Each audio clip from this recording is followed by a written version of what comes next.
Hello, good evening, everyone. Thanks for joining us today on this occasion. Welcome to True Talk with Sam, October edition. If you are new to this channel, my name is Samuel Osarumesi. I am the host and I'm the convener of True Talk with Sam. What we do basically is to educate and inform people on how to adapt and settle in well in UK. We've had several sessions in the past, and you can actually visit the channel to go through what we've been doing. We've had various videos and various sessions on various topics that will actually enable you to settle well and adapt here in the UK. Now, today we have a very interesting topic, and we'll be looking at insurance and mortgages in the UK. And we have no other person than Obinna Umelo, who is an expert. He was actually an expert in this field to do justice to this topic. I would briefly introduce Obinna. Obinna, welcome to the show. Thank you, Samuel. Glad to be here. All right, thank you very much. And Obinna Umelo began his career in the year 2000 as a banker with Access Bank in Nigeria. He later moved to the UK as a fundraising manager for World Vision, now an insurance and mortgage advisor. Obinna blends financial expertise with a passion for helping others achieve peace of mind financially. He is dedicated to empowering others to reach their full potential and live confidently. He is also a God lover, fitness enthusiast, and aspiring author. That's quite interesting, Obinna. Thank you, Sam. It sounds even more interesting hearing another person say it. Oh, and I must say, the first time I met you, our first session, it was quite interesting because the way you talked, the way I never even find myself really going into insurance personally, and I was shocked at the end. I subscribed for some of your services, so So that's what to made tell you you, say yes to my services? yes, how good you are. All right, So what made you? without wasting much time, I know a lot of our viewers and attendees today are interested in this topic. Insurance, mortgage. So let's start with insurance first, then before we go to mortgage. So basically, what is insurance? Can you just simplify it?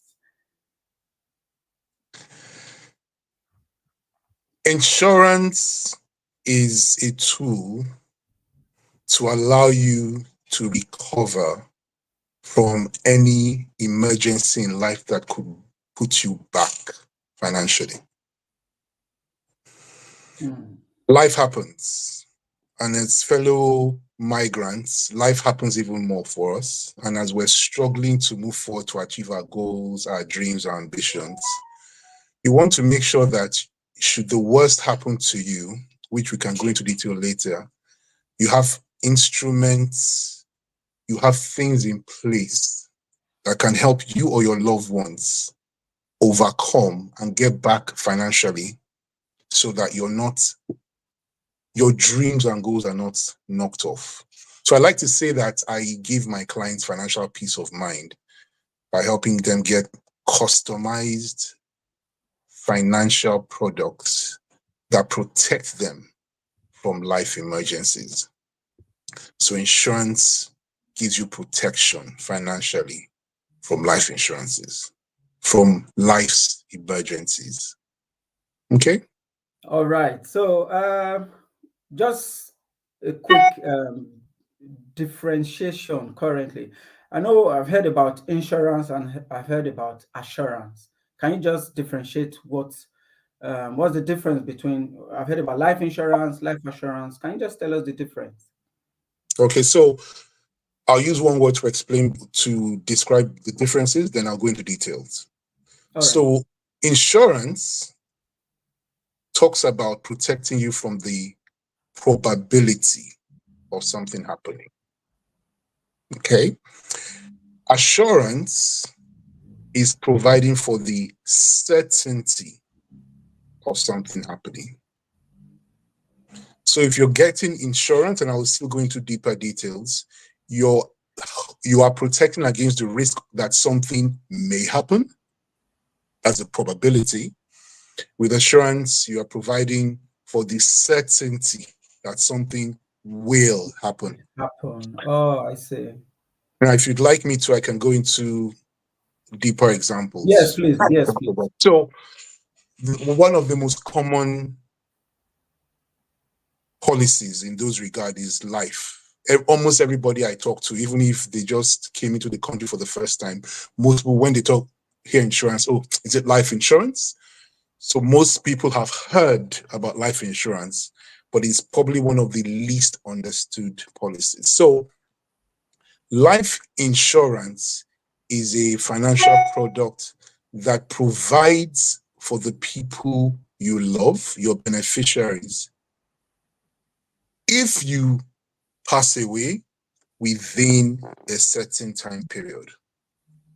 So it is the protection against the loss of quality of life or loss of income if you pass away within a certain period that we define. That is the probability. All right. So if you live longer than that period, then the life insurance has done its job, it has lapsed. But when it is life assurance, or what we also call whole of life policy, it will pay out to your loved ones when you die, not if you die within a certain period. So it is a guarantee that should anything happen to me as I am hustling, I am working, I'm building my career, I want to make sure my children, my wife, my husband are definitely going to get a certain amount of money to replace lost income or to maintain lifestyle or to pay for expenses. Life assurance will pay when you die. So those are the differences. Life insurance may pay if you die within a certain period. Let me use the word pass away. Some people don't like the word die. Okay. And then life assurance will pay when you pass away. So one is a probability, the other is a certainty. So you talked about during the insurance, the life insurance, it has a certain age. Does that still apply to the life assurance? Now, let me try and understand your question with regards to age. Are you asking if there's a certain age where you can get life insurance or life assurance, or you can't get life insurance or life assurance? No, what I'm asking is for the life insurance, for the probability, if the person dies within probably Okay. 75 years or so, Okay, will they understand. pay? Yeah. Right, okay. So one of the components of life, actually in fact, almost every insurance policy, one of the components of the policy is what you call the term. In other words, how long does the policy last? Okay. Most policies have a start period and they have a finish period. So for life insurance, what would happen is that the client and myself would agree, Obinna, let's say, for example, I have very young children. One of them is age 2, 3, or 5. And I also have a wife who is dependent on me also or is contributing. Obinna, I want to make sure that for the length of period that my children are still financially dependent on me and I'm not there, they will get this amount of money so that lifestyle is maintained. They don't have to suffer. They can still go to school. My wife doesn't have to lose her lifestyle. She doesn't have to take a second job. She can still provide for the children in my absence. Then I can ask, so for how long do you think your children will be dependent on you? Starting with the youngest child, maybe the child is 2 years old. We can decide that on average, an averagely intelligent young child should be able to finish university if they go that route, get a job within the next 25 years. Isn't that true? Okay. Yeah. So we can decide, okay, Obinna, for the period of my life insurance, I want it to last for 25 years, assuming that's my last child. So by the end of 25 years, my youngest child is 27. I expect that he has grown up or she has grown up. She has a job. She is financially independent of me. So even if I pass away, he or she can take care of himself. So what life insurance is saying by virtue of the term is that if I pass away within the 25 years, within the term, then the insurance policy will pay out whatever amount I agreed, 100,000, 200,000, 500,000, whatever. Okay. If I live longer, which is what hopefully we want to do, then the policy lapses. It has done its job, and after 25 years, it has ended. It won't pay out anything, but it has given that peace of mind for that period. Yeah, quite interesting. Have I answered your question? Yes, you have. Quite interesting, though. All right. Can you tell us the different types of insurance that we have here in the UK? And maybe just tell us what would benefit from it. Okay. Or what you would advise, which Okay. you actually go for. Okay. Well, apart from the popular car insurance, which people ask for, there are two other basic types of insurance. You can either have business insurance, or you can have personal protection insurance. Okay. I know I'm speaking mostly to working class migrants, people who came in here to work. So it's most likely that you're not running a business yet. So I will focus on the personal protection insurance side. Okay. So with regards to personal protection insurance, this very simple way to understand it is that it is protection against anything that can happen to me personally.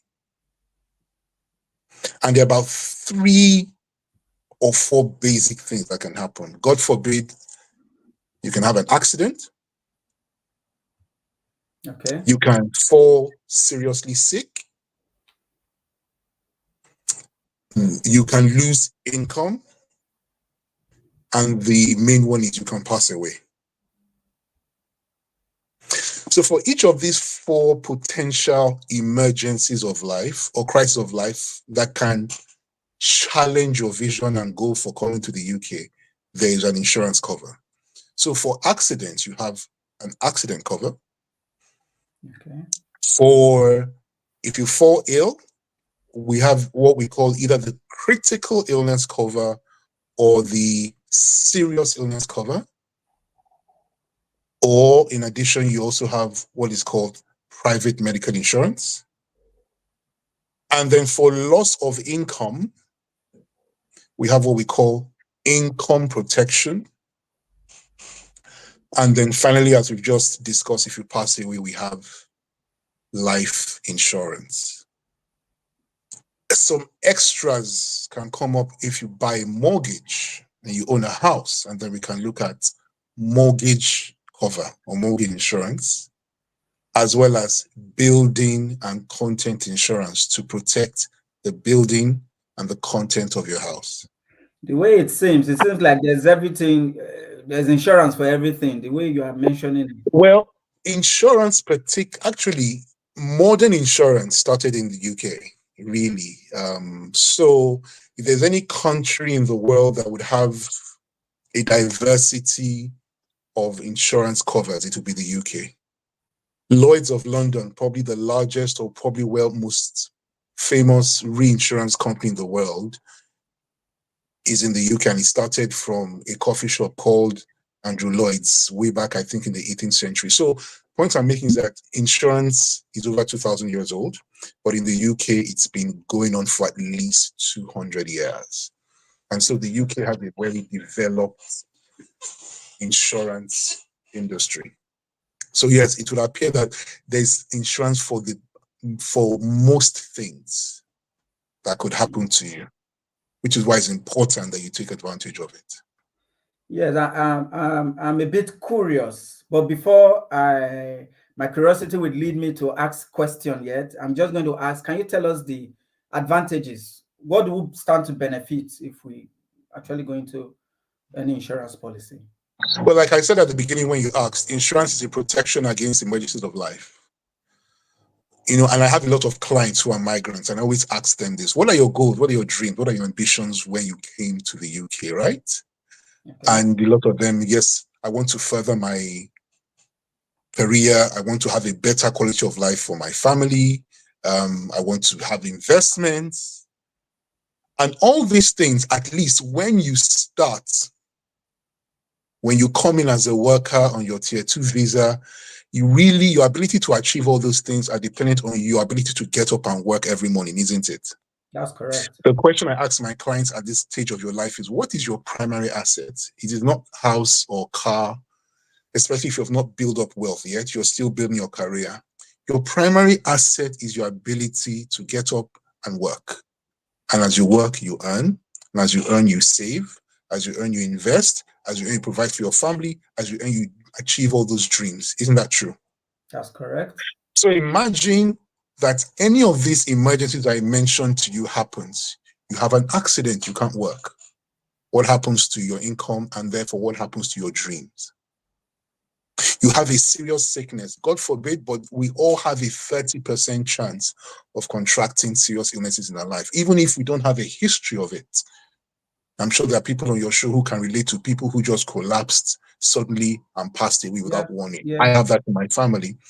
So serious illness, I can relate to an example of someone who passed recently in my family, and I had to spend serious amounts of money to help, actually my father, to be honest, and still he passed away. And the amount I spent in 1 month was about 5 times what I would send to them normally on a monthly basis to try and make sure he was. So serious sickness. So can you imagine you've worked for 1 year, 2 years, you've saved money, you have a plan to put your deposit down for your house or mortgage.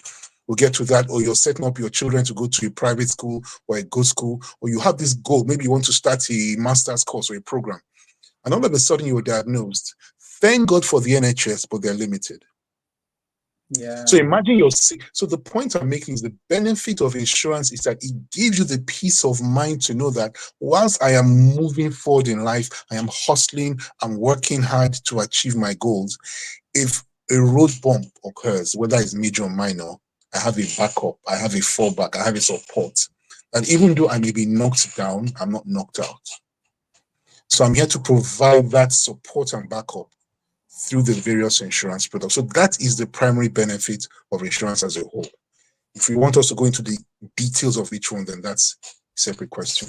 But as somebody who's alive and working, almost everybody needs insurance. All right. Now my curiosity. Yes. I'm Nigerian. Yes. Yes. But how reliable? It's not about paying your premium that matters, but when, God forbid, it's time for the insurance company to now pay back or do a payout. How reliable are these insurance companies? Car insurance, for example, you have an accident and they start asking you who is at fault. You have to provide this document. It's crazy to get claims from these people. How reliable are these insurance company when it comes to collecting claims or paying out? That's a very good question. And that's why you should always go advisedly. If you want to get insurance, you want to get it right and do it right, you should go through a broker, someone who is trained, who's an expert, who has access to tools and resources in the industry that you don't have, which is what I do. Now, I've heard this a lot, especially with my African clients.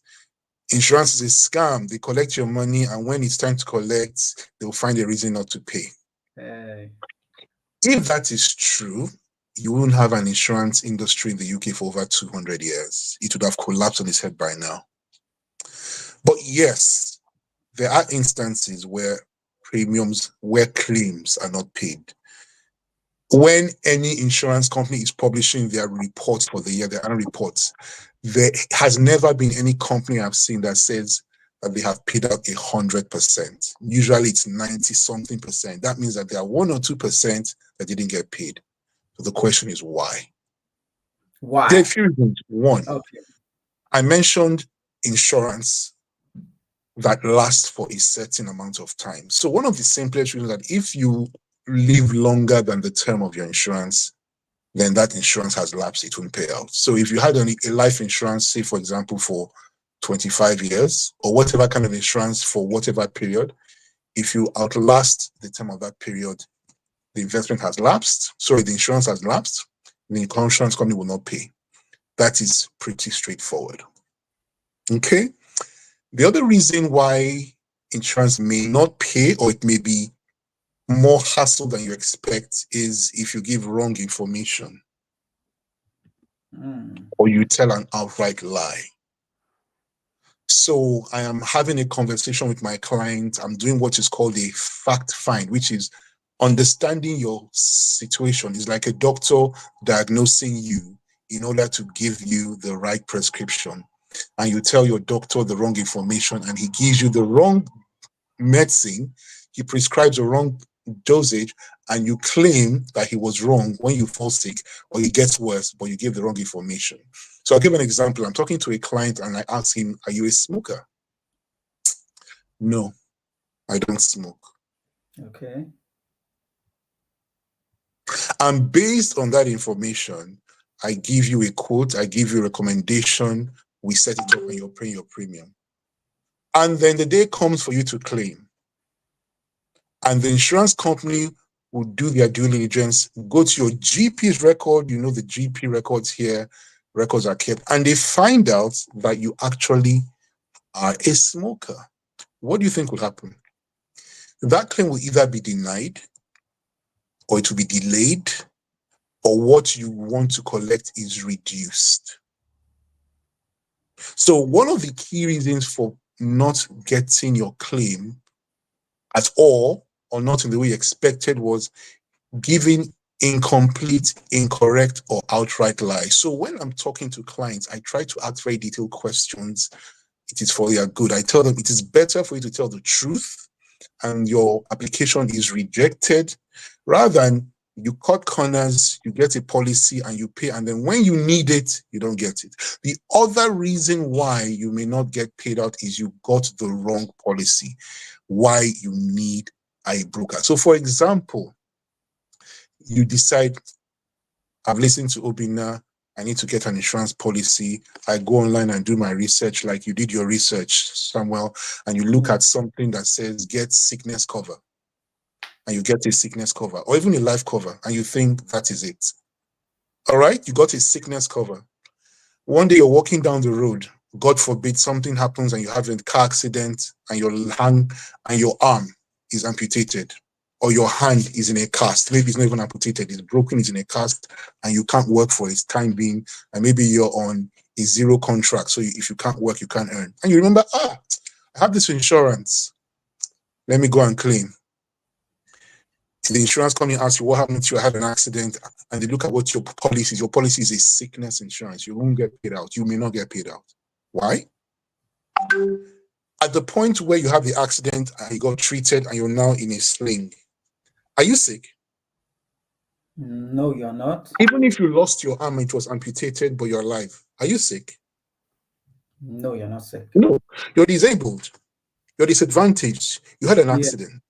But what you got was a sickness cover, not an accident cover. So you got a policy that was good for sickness, but not for accident, and therefore you got the wrong policy. At the point when you were getting it, if you had spoken to a broker, you would have opened your mind to all the possibilities, and then you'd have made an informed decision, and then you'd have known that what I am getting, this is what it can do, this is what it cannot do. A proper broker will do all that for you, so your expectations are managed and you have a realistic expectation of getting a policy or not. So those are the reasons really why. If it lapses, if you are not honest or truthful or complete, or if you get the wrong policy, really, it's like self-medication. I have headache. It may be a symptom of something else. You go and treat yourself. You know what the results are, isn't it? Yeah. So Obinna, you're telling us that if we go with you as a broker and with your company, that we are rest assured. Is that what you're telling us today? So I'm saying that when you take up the services of an expert in any industry, in this case, an insurance broker like me, who has gone through training, exams, and is consistently being updated. Insurance is dynamic. Things are always updated. So I may not even have all the questions, all the answers, but I know who to talk to. I know to ask. So you may have an issue. I may not have the immediate answer, but I know who to talk to. So the point, if you engage an expert like myself, your chances of successful claiming, should you need it, is higher. Of course, I tell my clients, when you take insurance, we always pray that we don't need it, isn't it? Because you don't want to fall sick. But it is always better to have it and not need it than to need it and not and have not it. have it. Yeah, you're correct. But sometimes, as humans, we might be paying insurance or paying premium for a very long time and not use it. And sometimes you calculate the premium and say, if I had saved that money. But just your last statement. So it's better It's better when to you need have it, it and not need yes, it and not need it, than to than need to it. need it. I have clients who And not came to have it. me. I have clients who came to me. Or one of my highest paying clients had a policy, and exactly what you were saying would happen.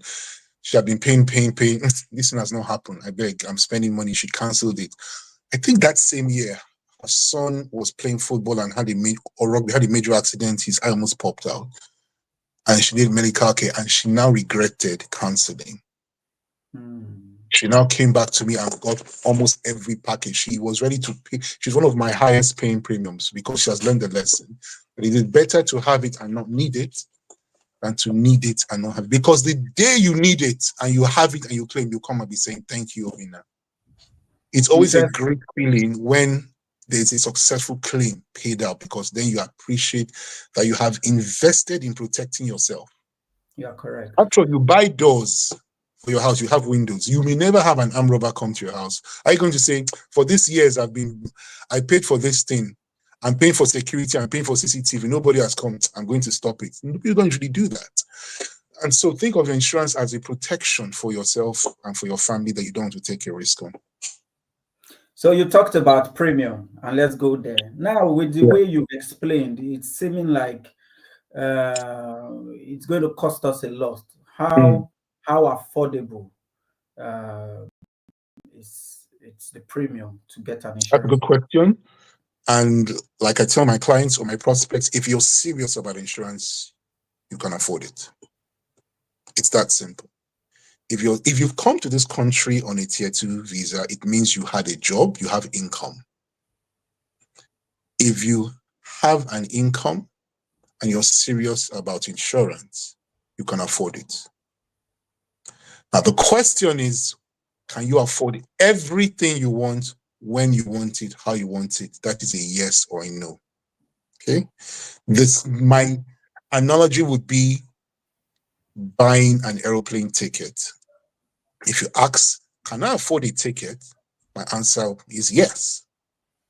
Is it a first class ticket?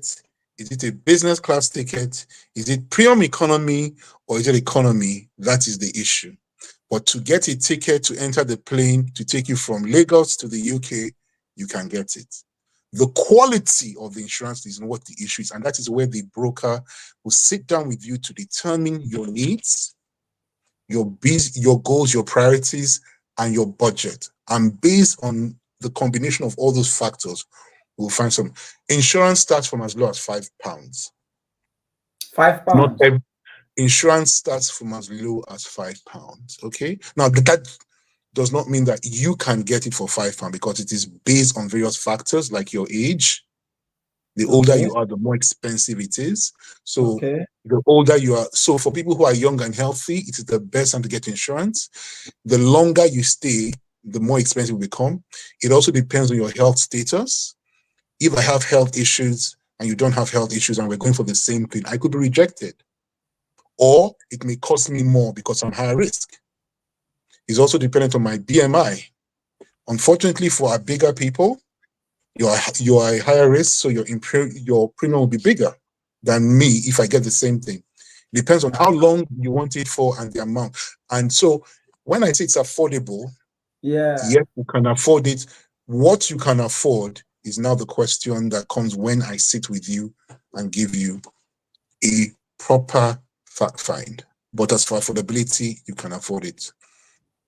That's quite interesting. I have clients who pay £10 a month and clients who pay more than that a month, but it's different. All right. To my viewers today, I would really advocate and encourage you all to get an insurance policy. You never can tell when you need it, but it's better you have it in the time when you really need it. Thank you very much, Obinna Umelo, and I would like us to discuss mortgage right now. Can you just explain the mortgage process to us? Because some of us have been hearing mortgages. We've done our research online. There are a lot of hearsays. There are um, a lot of talk about mortgages. Can you just simplify the mortgage process for us? Let's start with that first. Yeah. Most of my clients, like I say, who come in, that is one of their goals. Completely understandable. It's a dream to own your own house. And the mortgage is very simple. It's a loan secured by property. Okay. And because of the audience we have today, I'll focus on first time buyer mortgages. All right. This is where most of our viewers would fall into, not Yeah. second home owners. Okay. So a first time buyer mortgage is set up to allow people who, as the word says, are buying property for the first time to give you the most convenient rates and terms. Now, there is no hard and fast rule with regards to the process, but I will give you a certain scenario. You want to buy a house. You can either decide to identify the house that you want to buy first and then go and apply for a mortgage, or you try and apply for a mortgage first, or what we call decision in principle before you go for the house. I'll go for the one that is you go and get a decision in principle first. What is a DIP or MIP or AIP? Simple terms I'll explain. Decision in principle, mortgage in principle, approval in principle are the same. It simply means that you have gone to a lender and the lender has looked at your application and they have said, in principle, yes, this is an amount we're willing to give you. You qualify for this amount should you now find a house you want to get. Ideally, you go through a broker like me. As a broker helping you get a mortgage, what am I looking for? One, I want to check your residency status. You're a citizen, or you have indefinite leave to remain, you have settlement or pre-settlement. If you're here on a tier 2 visa, you are on a pre-settlement. That's fine. The other thing I want to find out is your credit score. That's a whole topic we can look at. The other thing we want to look at is your income and the stability of your income. That ties into affordability. And then I want to find out if you have accumulated a deposit for the property.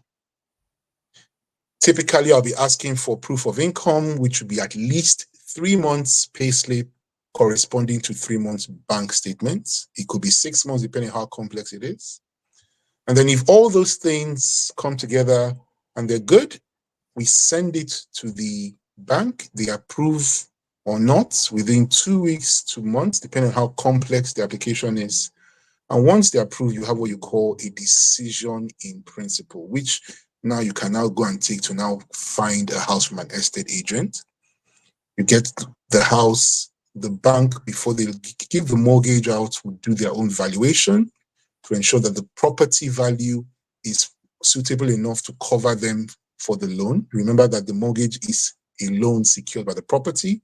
With the value of the property you're getting should be at least higher than the loan. So if they need to repossess, God forbid, they do their valuation, it meets it, you can do your own survey. Then there are various fees that you look at.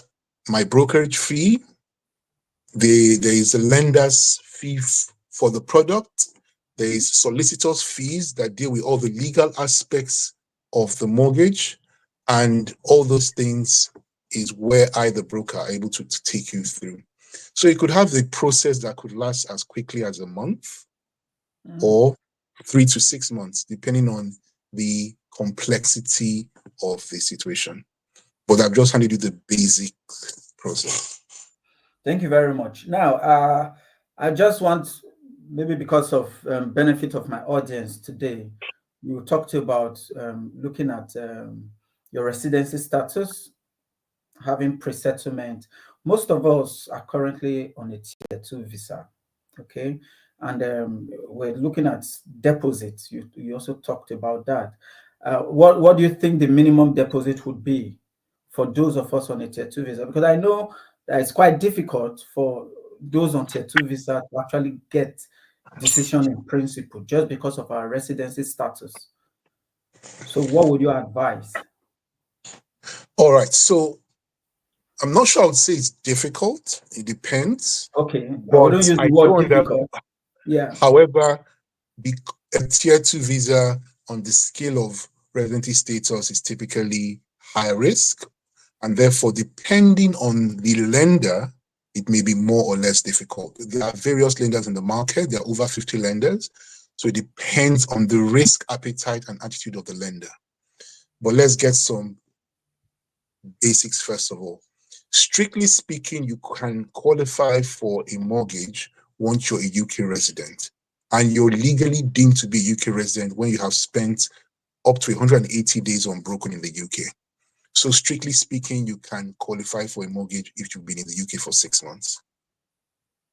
Clearly, a tier 2 visa, therefore, if you've been here for at least 6 months, you qualify. Of course, the longer you've been in the UK, the more attractive you are to the lender.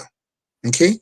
With regards to the tier 2 visa, or you stayed for at least 6 months, typically, yes, the deposit requirement, which is the amount that you are required to have in place before you get a loan, is typically higher. For some, it could be as a minimum of 25% deposit. All right. So where in the country you can get deposit mortgages that allow you to give up to as little as 5% deposit. In other words, 95% of the amount you need is given by the bank, and you can give 5% for first-time buyers on tier 2. It could be as high as 25%, simply because you're seen as higher risk. You haven't been there for a longer time. But that does not mean it is impossible to get lower rates if you have a broker who can look at other schemes like help to buy schemes, regional, or what we call shared equity, where you can be a part owner, part rent, or some other government support schemes as well.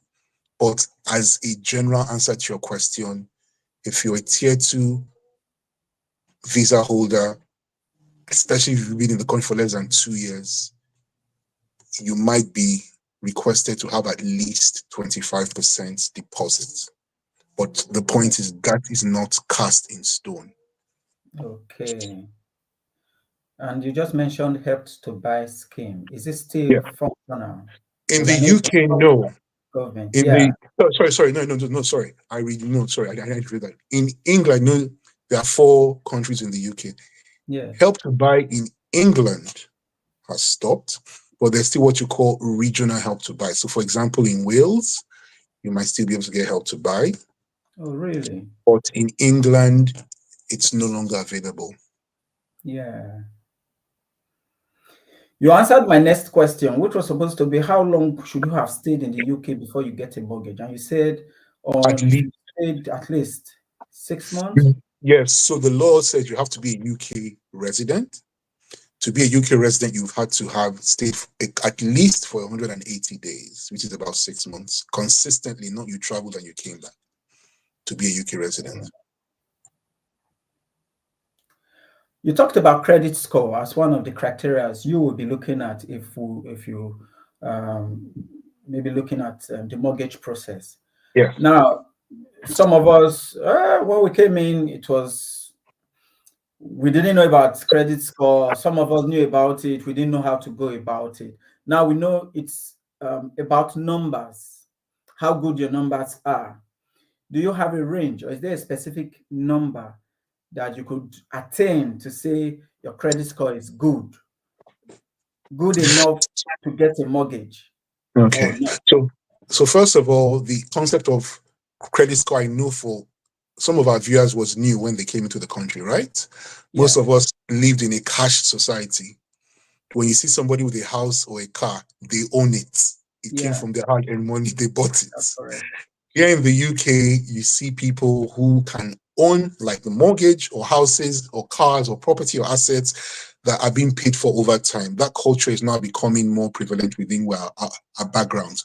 And even more interestingly is that you're actually almost encouraged to actually go on credit so that you can build up what is called a credit score, because we live in a Yeah. credit society. So first of all, I want to come against that mindset of Africans who say, I don't like credit. I want to use my own money. I know what I have. I know what I'm spending. Yeah. You have to buy it outrightly. There is an intelligent use of credit, and you have to learn how to use it. And you're advised to learn how to use it intelligently so that you still enjoy the benefits of having the access, build up your credit score, and not fall foul. So it's about the intelligent use of a tool, not to deny yourself, because you do need to know how to use credit intelligently so you can build up your credit score so that when you now have to apply for things like a mortgage, you are not left wanting because you don't have any history. So to answer your question, yes, the credit score is a number-based assessment of your ability to pay back a loan. And depending on the lender, it can range. And ideally, to even consider having a chance, you should look at being within what they call the fair range. There is bad credit score, there is fair, there is good, there is excellent. Excellent. At You're correct. least be on the fair range. And depending on the lender, it might range from 690 to 739 for some lenders, or 781 to 880, depending on the assessor. What is fair could range. But as a general number, if you're asking me to give you a number, you want to be around 750 to be at least fair. That's quite high. You might say so, but like I said, it depends on the assessor. Some are, Okay. it can start as low as 670 as fair, All right. and as high as 880 as fair, within that range. So if you want to merge those two, around 720. Having said that, even if you have a poor credit score, it does not necessarily preclude you from being successful with your mortgage application. It just makes it a bit more complicated, but it doesn't mean you still cannot get it if you can explain how you have a very skilled, experienced broker to take you through. But to answer your question, if you want to go in with a bit of confidence, look at around 750, or possibly even 700, depending on who the assessor is. Okay, so maybe just as we talked about, credit score is quite a vast topic. I don't want us to go too much about it because of time. Quickly. Another video. Yes, another video. Quickly, we talked about zero deposits on mortgage. Can you talk to us about it? Okay, so it's very important for me to manage expectations. Like we said, the typical mortgage product in the country would require the applicant to have some deposit, to have a skin in the game, from as little as 5% up to potentially even 70%. That's not common. But the point is, you are required to at least have some of your money in. And that is still the current way of operating in the country today. My organization, Access Financial Services, is working to partner with a company from Dubai that are entering the market, and they launched in October a product that is focused on first-time buyers who meet a certain criteria that will allow you to get a mortgage with zero deposit. It is still a work in progress, so I won't say much now, but it is in the offering, and once the details become clearer, that would be option possible. However, I would encourage your viewers, whilst that is in play, to still make sure that they are doing their best to put things in place for their mortgage. So have a plan to save. There's so much I can talk about how you can save and improve your affordability. That could be another video. How to improve your credit score. So keep doing the things you know to do in order to achieve your dream, especially with regards to improving your credit, improving your affordability, improving your deposits, whilst that is still in place and being developed and it becomes clear. So it just came in October. So we as the experts, like I said, we're always learning, but we had the access. No other company in the country has this relationship. So we're developing, we're understanding the product, and once it is clear and ready to run, either this year or next, that will be made available to those who qualify. But in the meantime, I'll advise your viewers to keep developing their deposits, their credit score, their affordability, and I'll be there to help them should they need that support. Thank you very much. So viewers, you can hear that they just launched. However, it's assessed based on individual situation. And it depends on your credit score, depends on some other criteria before you may qualify for this. And I believe I'll be dropping Mr. Obinna's contact details on the chat box. Do you have any question? Anybody, do you have any question for Mr. Obinna?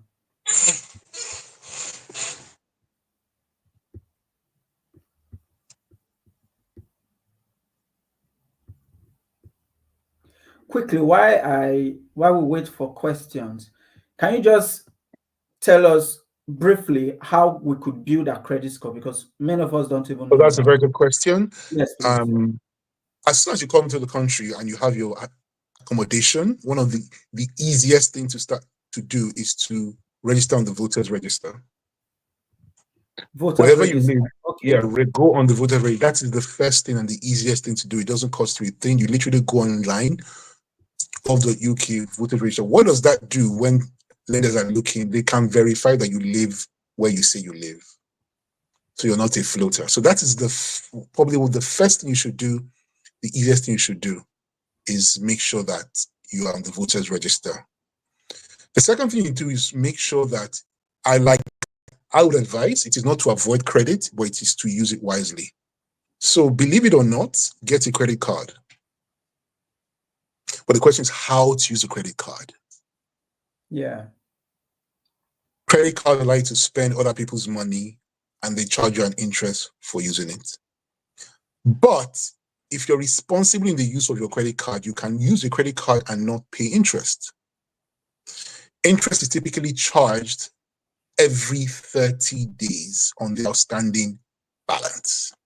So let's say today is the 20th, is today the 31st or the 30th now? 31st, yeah. 31st, last day of the month, you've spent £100 on your credit card.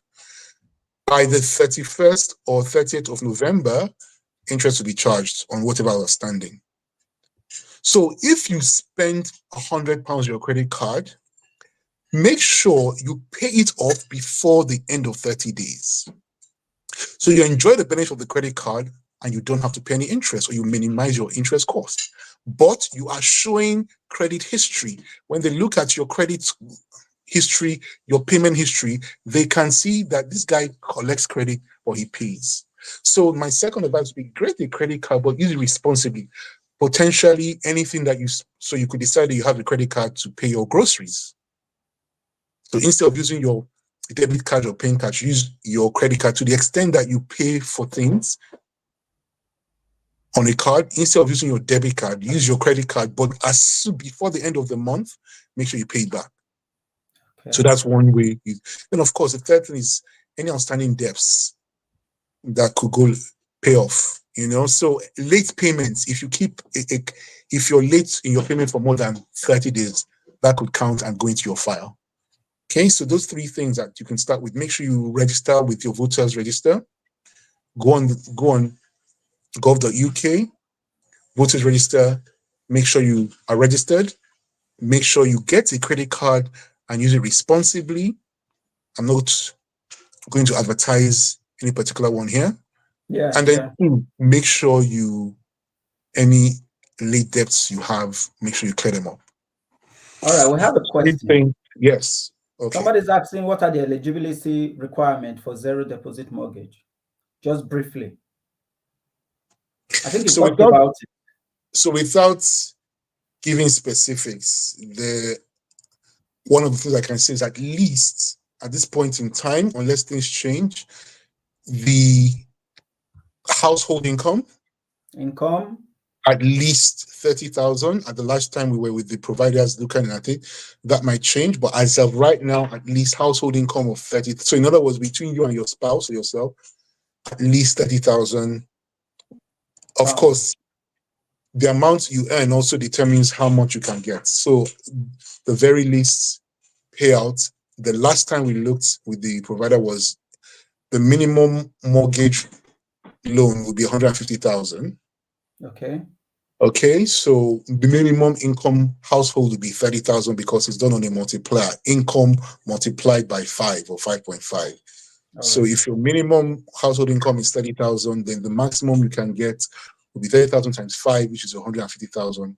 Of course, every other thing I've mentioned will be looked into your credit score. The other thing that is clear that you must be a first-time buyer. So if this is your second home, you don't qualify. You have to be a first-time buyer. Okay. All right. So then we might look at the kind of your occupation to determine the stability of income. So you need to be able to prove stability of income, which is also very generic, but very specific to this policy. To this is that you must be a first-time buyer, and at the last time we looked at least a minimum of household income of 30,000. Yes, you just talked about something that struck me. Sorry to cut you short. Stability of income. Yes. Now, income in general, we look at regular salary and we also look at locum, because there are some persons here who do just either agency or do bank. Are they qualified? Stability of income, just yes. I mean, if you get locum and it's regular and consistent, you can show at least 3 months income with 3 months bank statements, and it's regular, you are eligible for consideration. You might be high risk, okay, but it's not a no. Okay, so the key word is stability of income. Locum is yes, if you can show that you are locum and you are stable. After all, people who don't have a job, who run their own businesses, can get mortgage if they can prove income over 1 year or 2 or 3 years. I'm a business owner, as in I work for myself. I don't have a salary. It doesn't disqualify me from getting a mortgage if I can show that I have been able to earn so and so amount consistently over this period of time. So the key is, so if you're locum, please make sure that you're regularly able to get income and display stability of income over the period that required. 3 months minimum, but I would prefer that you go for at least 6 months. 6 months, yeah. Another question: are there higher interest rates of fees associated with the zero deposit mortgage? Because considering with the normal deposit, even if it's a 10%, you have the interest rate. Now, if it's a zero deposit, is there any hidden charges or any higher interest rate that we're So once more, we're going into specifics that are still a work in progress. I don't want to commit to that. Yeah. But what I would say is that the interest, as you know, interest rates on mortgages will fluctuate. The budget was just read yesterday. That's correct. That will impact on interest rates. So what we're looking at last month, or even this month, at around 5-point-something% at a decent rate, will change. So to speak on interest, but you asked me for specifics, which I don't want to go into. But I would say that the rates will be competitive. Okay. And the other thing I think I can say about this particular product is, whereas high street bankers or regular mortgages would have 2-year mortgages, 5-year mortgages, this particular product, as at the last time we looked at, we'll be looking at minimum 5-year mortgages and 10-year mortgages. Is that the fixed term? Is it the fixed term you're talking about? So if you want to have a mortgage, usually when you have an offer, especially with regard to the interest, you can have a fixed rate interest rate for 2 years or 5 years. 5 years, okay? Yeah. So the minimum period for most banks would be 2 years. For this particular product, at the last time we spoke about, would be minimum of 5 years, wow, which I don't think which is not a problem if you have a zero deposit, especially if it's especially if it's on a fixed rate. That means that they are saying that if you get on board as a first time buyer, you have the peace of mind of knowing what is coming out of your pocket for the next 5 years. And most people on tier 2 you need 5 years before you get your ILR.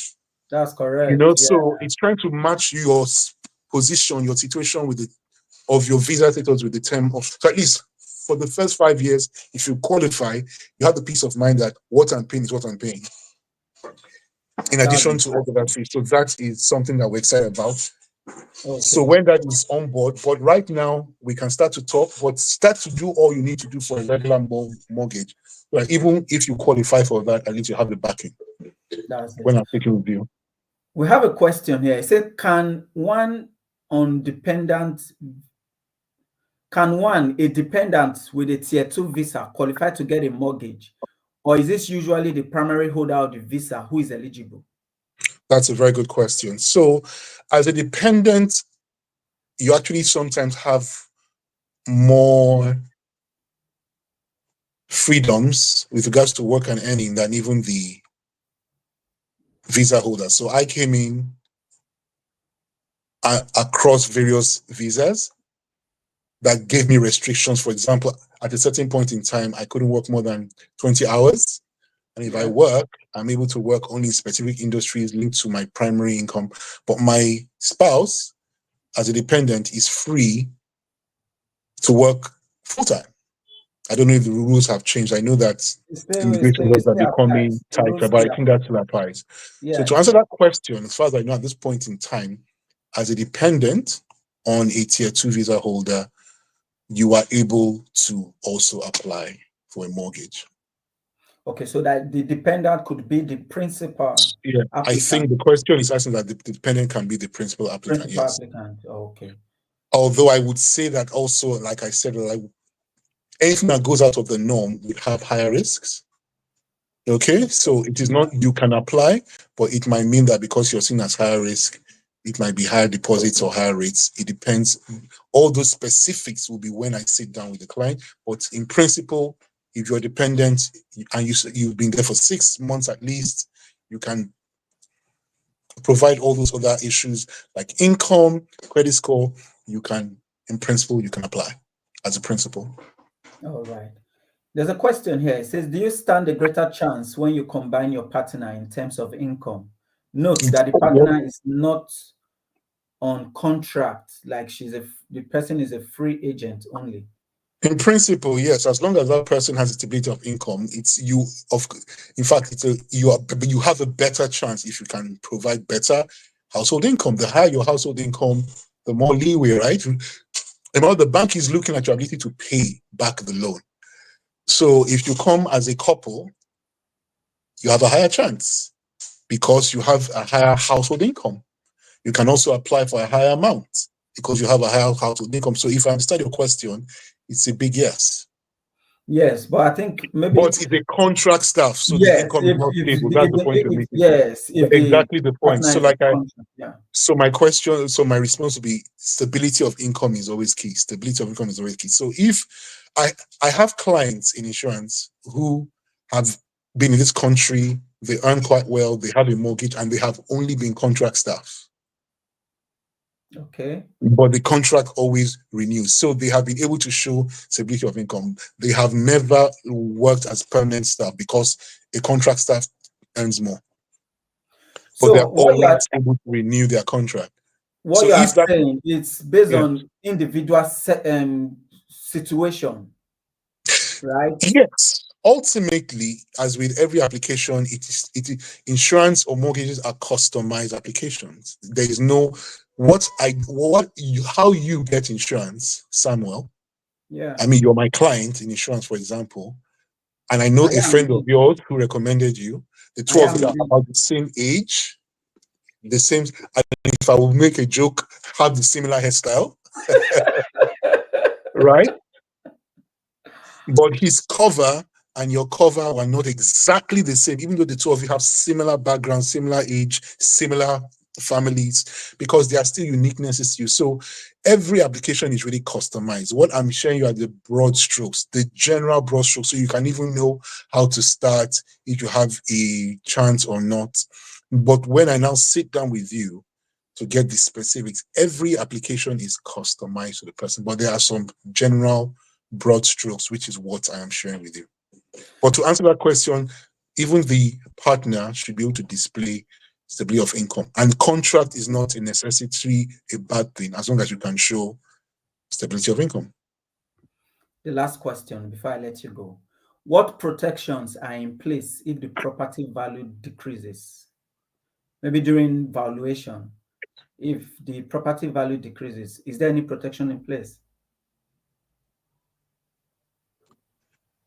If the property value decreases before you apply for the property, that is good for you, because it means you have, okay, say you looked at the property was 200,000 and maybe and your lender says you need a 10% deposit. It means you're looking for 20,000 for a 200,000.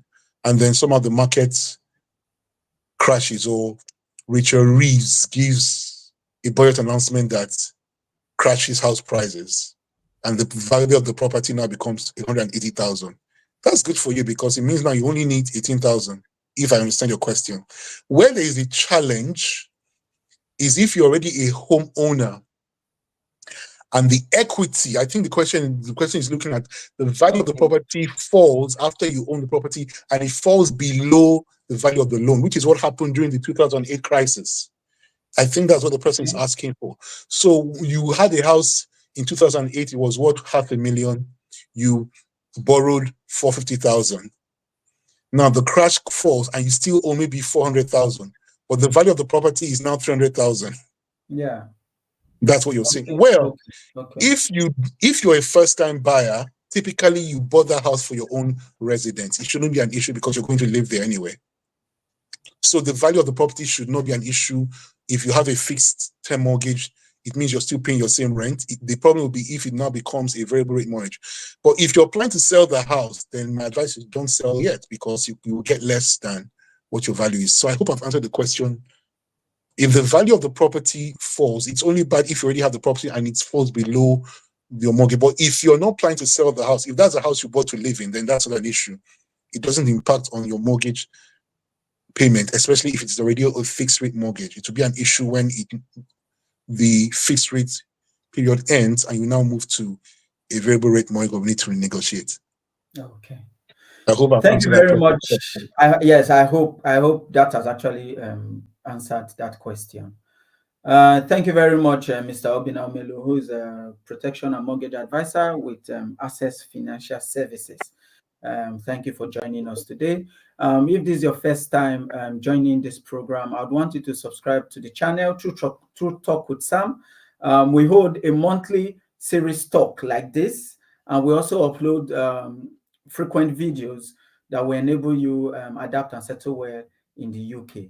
And we hope to see you next month. And thank you, Mr. Obinna, and thank you for my viewers for joining us today. See you next month. Thank you very much. It's my pleasure. Have a good evening. Take care. Bye. Okay, bye.